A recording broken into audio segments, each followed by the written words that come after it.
Hey guys, welcome back. This is ChosenArchitect, and today we're going to be manipulating mana with sparks. I hope you guys are ready. Alright guys, so today we're going to be experimenting with a mana battery, and we're going to be trying to get our current mana pools that we have that have been slowly generating mana. And this one I've been trying to transfer the mana over without using my tablet. I've just been pushing everything into this. And then we also have a mana pool sitting over here, but I want to get all of these areas that we've been slowly but surely generating extra mana, and I want to get that pumped into a battery in this central building. I want to have mass storage of mana up here in the roof, and I think we could do that. We just need to do a little bit of trading. I did go ahead and get these guys filled up, and that was by using the pools that are standing over there. You can see some of them are emptier than others, and that's mainly because I stole some mana from those. But yeah, we're going to try our best, and we're also going to get this set up a little bit better. I did notice there was something that was wrong with this. There was a sapling. Two saplings stuck in this furnace and two saplings stuck in that furnace. I don't know why, but it was causing some blockage. But as you can see, mana should be generating a lot faster now. I don't know how long that had been sitting like that. And then I also put a burrell seed on this to slow down the pickup of the coal there. So that way, all of these will fire for sure, 100%. Also, let's go ahead and get this started. So we're gonna need a bunch of mana pools, just basically. That's what we're gonna need. So let's go ahead and grab this. We'll not mind the TNT exploding over here, and we'll go ahead and build ourselves quite a few mana pools. And then we're also gonna have to worry about getting into some sparks. So, sparks are something that's kind of special, and we're going to get into those today. But I want to go up top here, and I want to set myself some way that I can get up here. And I think putting some ladders up here is going to be just fine, so I can get up onto this little top area. There we go. Awesome. So, our mana spreader, or our mana is actually going to be extended into the center here. And what I want to do is I want to go a couple in, and I kind of want to circle this. So let me go ahead and get the mana pools down, and we'll place the mana pools sort of like this around the central area, and this is going to be our little battery. And I'm still going to be able to see up here, so that's going to be the plus. So let's go ahead and get the battery going. There's not too much to this. There we go.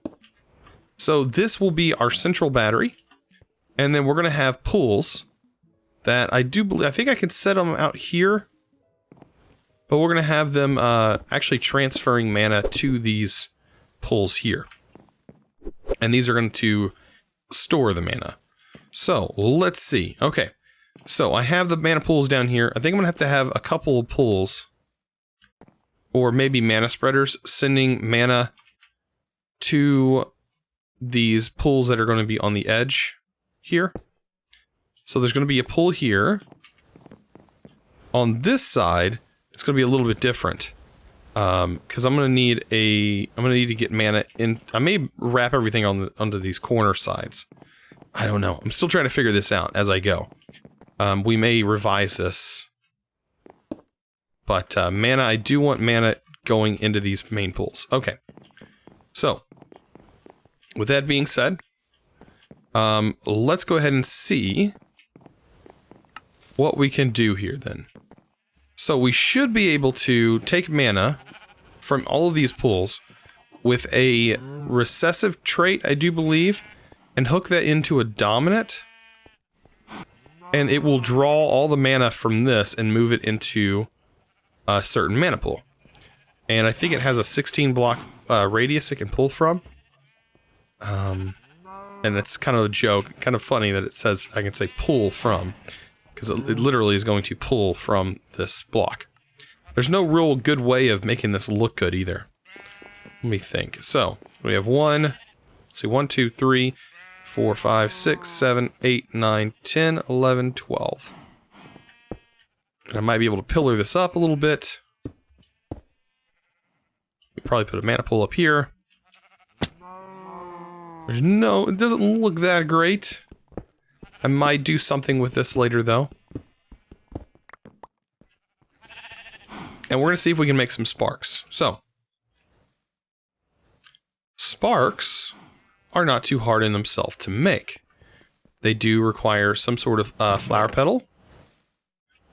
And they're also going to require some blaze powder, along with some gold nuggets. We are going to need quite a few of them.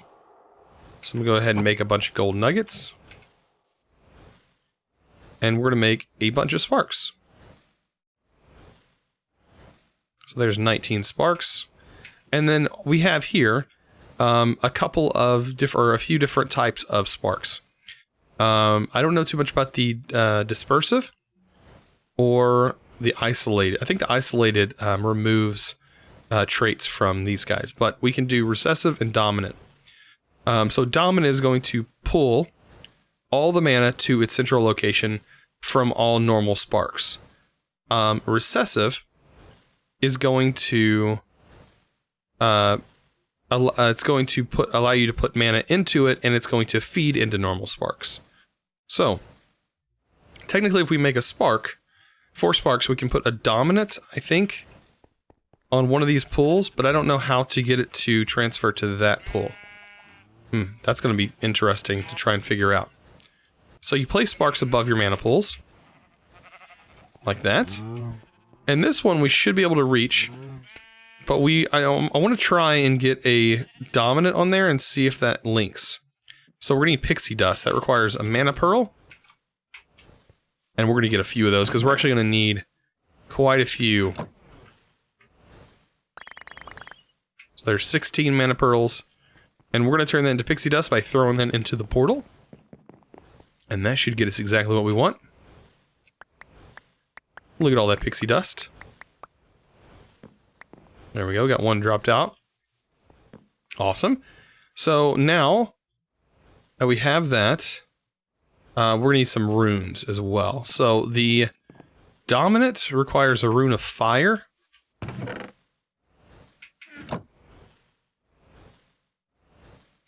So let's go ahead and get this. Oh, it's Mana Steel. Okay. I do have some Mana Steel laying around. And there we go. Okay, so I'm going to try this. Let me go ahead and drop this on here. So, if we put a spark on here, and we put a dominant on that, it's going to pull all the mana from this pool to this pool. Now, let me see something though, real quick. I want to see, will this work?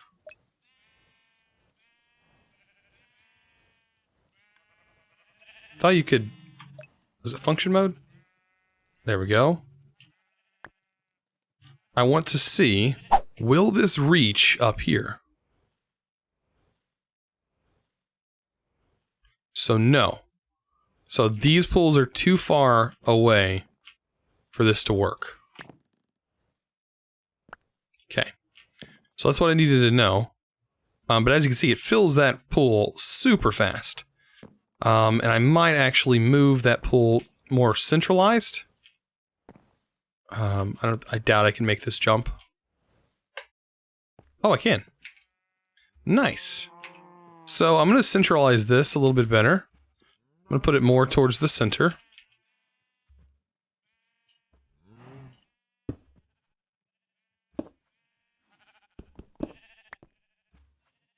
And it should go right here.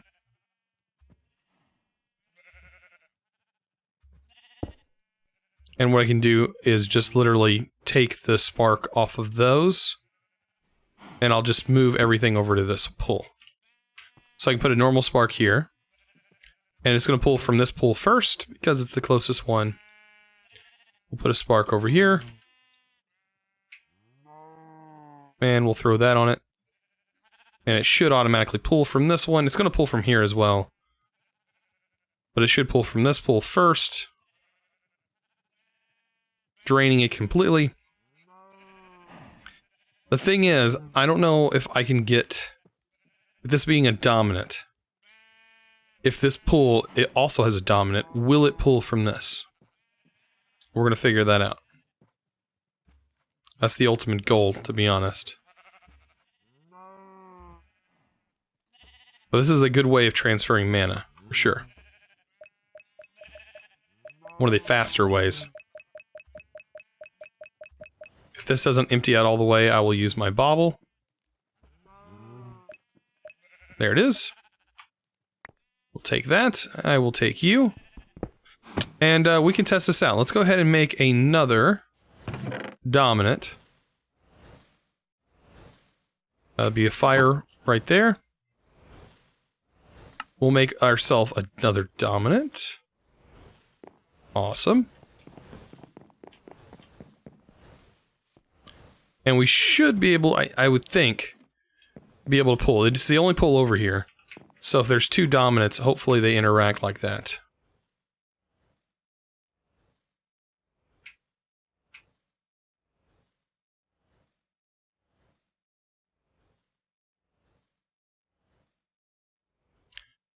They do not look like they're interacting that way. Like they cannot reach. That might be an issue. If what we might have to do is use spreaders. Okay, so I kind of understand a little bit better now that I have been doing some experimenting. So, what I have going on here, let me kind of explain a little bit. I still have my ring that I was working on, but I think I'm going to have something going on each side. So, all of these pools down here, I'm about to die, that's kind of not good. They all have recessive traits on them. All of these, they have recessive traits on the pool. So the recessive traits are actually sending that to this mana pool up here with a normal spark on it. This normal spark is then hooked to a mana spreader, and that mana spreader is actively pushing things over here into this pool. And the only way I couldn't figure out how to get sparks to work that way, because if I have this pool and it has the normal mode here, and say I put a recessive pool here, and that recessive pool, or the dominant pool, would actually pull mana from this to here, I would still have to use a mana spreader, because the dominant is still going to pull from its adjacent pools that have sparks on them. So it would not actually pull from here, because this would be a dominant spark, and recessive, if I've made that spark recessive, those recessive sparks would not actually target this spark. So I couldn't figure out a way to get that to work. So I just decided, I can just use my mana spreader. No big deal. I'll just add a upgrade to that. Actually, I have a lens over here. And what I can do is just put the velocity lens on it, and it should speed up that mana spreader a little bit. There we go. We'll get more pulses out of it. I probably doesn't even need it right yet, because that's not generating that fast. It is generating faster than all of our other methods, but it's still worth checking out. I do want to see here. Okay, so this is kicked off. There is still some TNT in there, but this is kicked off because this mana pool has been changed. But we're fixing to change that because I am going to now work on this side. And that way I can kind of show you guys from this angle. So what I can do is get rid of the structure blocks that I have built over here. And this side's going to be a little bit different because we do have this pool here. So what I plan on doing is there's going to be a spark that is going to transfer to a pool that is going to be up in this general area. I don't think that it'll actually reach all the way up here. I don't think the sparks will. So I wonder if it'll actually shoot mana through this portal. I bet it will. So we can always test that out. So I'm gonna place this here. This is going to get a spark. I'm gonna need to make some more sparks. No big deal. Let's grab a few flowers. And we'll go ahead and make a few more sparks. There we go. And all of these will get sparks on them. And then I'm going to need to make recessive augments for all of those. So I'm going to need some mana steel. So let me grab the rest of my runes of earth, which is perfectly fine. I have just enough. Okay, so let me go ahead and make these. We're going to need 4 of them. And those all should link to this mana pool up here as long as I have that mana pool set right. Okay, I'm just making sure I had a spark on it. This will transfer, by the way, through blocks. So, let's go ahead and put our augments on these.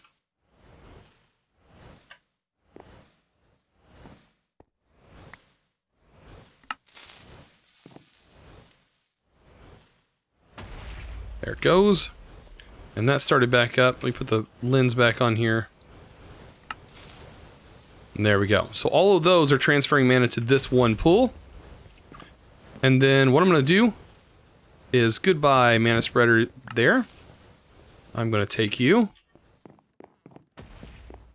and actually use this mana spreader here with the lens. And I do believe this will go through here. Yes. That will send mana pulses through the portal. Okay. And now this needs to be a recessive spark. This spark right here. I can get to it. I guess maybe not. Maybe I gotta go up the ladder.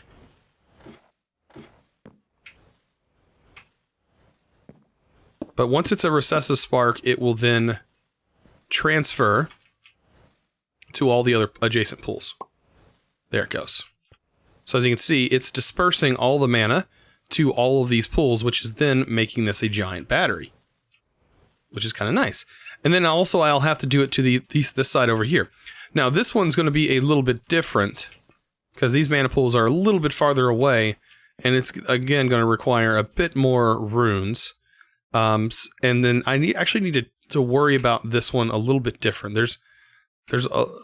The way this setup is going to work is going to require some changes, some finagling of getting things to work. But as of right now, these are really our 2 main generators. This guy is pretty much a wood generator, and it's also generating quite a bit of mana. We just don't have any way of transferring it yet. But what I may do is just use, I don't know, I may use mana spreaders for that for right now, with the way it works. But yeah, as you can see, I have a dominant spark in the center, and so what it's doing is that's the dominant of this whole pool. Thus, I can change that dominant. If I want to make this pool the dominant, I can easily do that. Alright guys, so I hope that helped you figure out how to use sparks. I know it took me a little bit of time to learn myself, but anyways, I hope you guys enjoyed this episode. If you did, don't forget to click that subscribe button if you haven't already, and also give this video a thumbs up. I really appreciate it. You guys are awesome, and as always, thanks for watching.